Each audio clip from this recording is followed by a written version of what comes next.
Beginilah detik-detik aksi penyelamatan yang dilakukan prajurit TNI dari Batalion Infanteri TP853 Bawar Rejipur.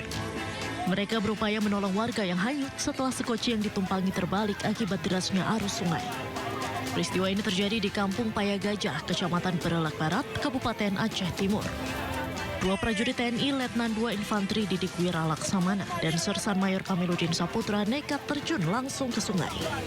Tanpa peralatan keselamatan memadai, keduanya mengarungi arus yang deras demi mengejar dan menyelamatkan korban yang terombang-ambing di tengah arus banjir. Saya melihat ada 3 orang mengangkat skoci dari samping kiri dan menyeberangkannya ke samping barat, ke samping kanan arah ke pesantren tersebut. Setelah beliau mencoba menuju ke arah pesantren, skoci beliau melawan arus, jadi terbawa arus dan akhirnya menabrak besi penghalang di sebelah jembatan yang mengakibatkan 3 orang tersebut skocinya terbalik. Namun saat kami lihat kejadian tersebut, kami dari personil anggota Unit TP853 Bawar Rejipur, kami langsung melaksanakan evakuasi tanpa berpikir panjang. Berkat kesigapan dan keberanian prajurit TNI, 2 warga berhasil diselamatkan dan dievakuasi ke tempat yang aman. Namun nahas, 1 warga lainnya hilang terbawa derasnya arus sungai.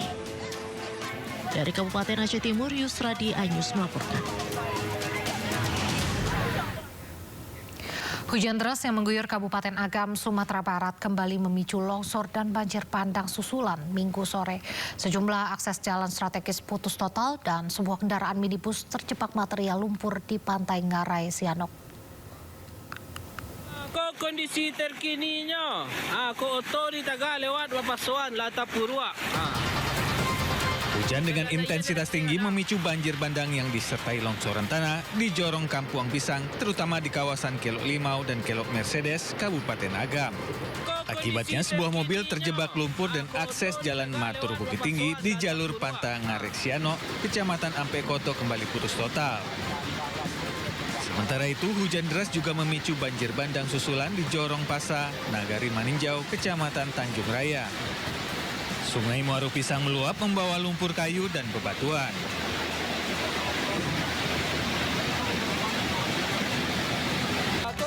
Akibatnya, akses jalan Lubuk Basung Maninjau kembali putus total.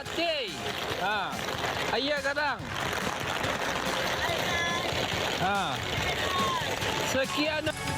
Petugas kepolisian dan aparat gabungan bersama warga berupaya mengevakuasi warga ke tempat yang lebih aman. Kawasan ini diketahui sudah 4 kali diterjang galodo atau banjir bandang berlumpur sejak akhir November lalu. Hingga Minggu sore, proses pembersihan material longsor masih dilakukan tim gabungan dibantu 2 unit alat berat. Warga diminta tetap waspada karena banjir bandang dapat kembali terjadi. Dari Agam, Sumatera Barat, Wahyu Sikumbang, iNews melaporkan. Dampak bencana banjir bandang dan longsor di Tapanuli Tengah, Sumatera Utara cukup berat dan meluas. 1 bulan bencana berlalu, 6 desa di Kabupaten Tapanuli Tengah masih tanpa jaringan listrik, telekomunikasi, dan juga akses internet.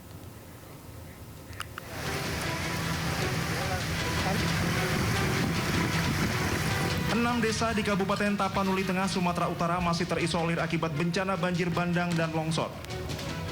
Jaringan listrik, telekomunikasi, dan akses internet masih terputus di desa Parsingkaman, Naga Timbul, Sibiobio, Siologo, Tapian Nauli Saur Manggita, dan Said Nihuta Kalangan 2. Bupati Tapanuli Tengah Masinton Pasaribu mengatakan alat berat menjadi fokus utama dalam upaya percepatan pemulihan khususnya untuk membuka akses jalan yang terputus.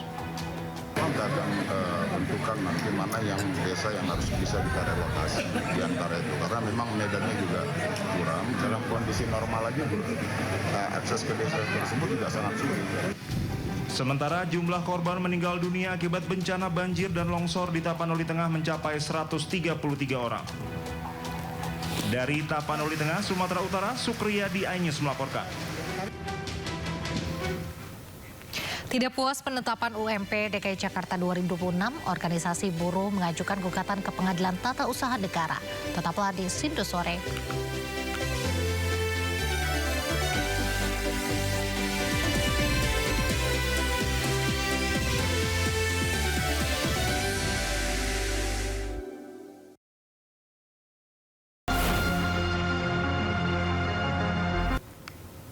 Pemirsa, selama masa tanggap darurat, pemerintah mengerahkan lebih dari 50 helikopter ke 3 provinsi untuk berbagai tujuan termasuk distribusi bantuan.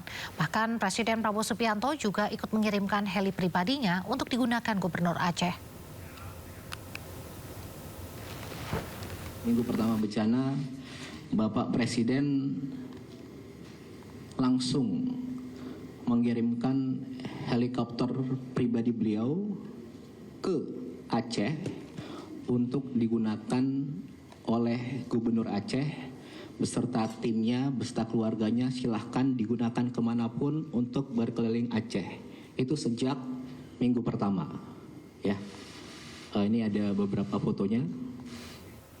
Pemirsa, Sekretaris Kabinet Teddy Indrawijaya juga mengungkapkan hingga saat ini tercatat 2.500 hunian tetap atau huntap telah dibangun di Sumatera Utara.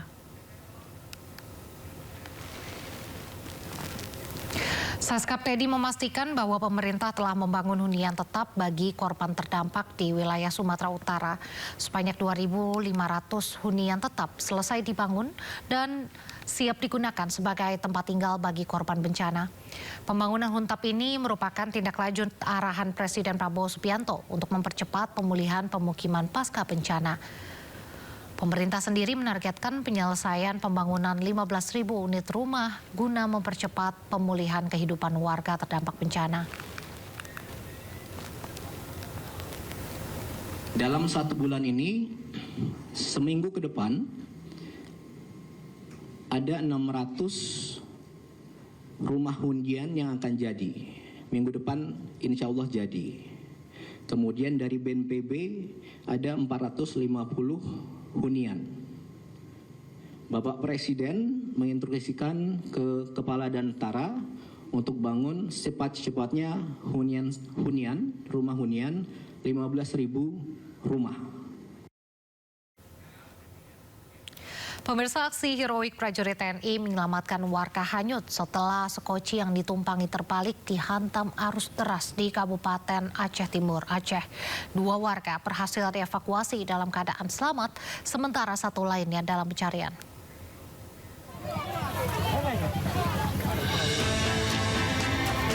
Beginilah detik-detik aksi penyelamatan yang dilakukan prajurit TNI dari Batalion Infanteri TP 853 Bawar Rejipur. Mereka berupaya menolong warga yang hanyut setelah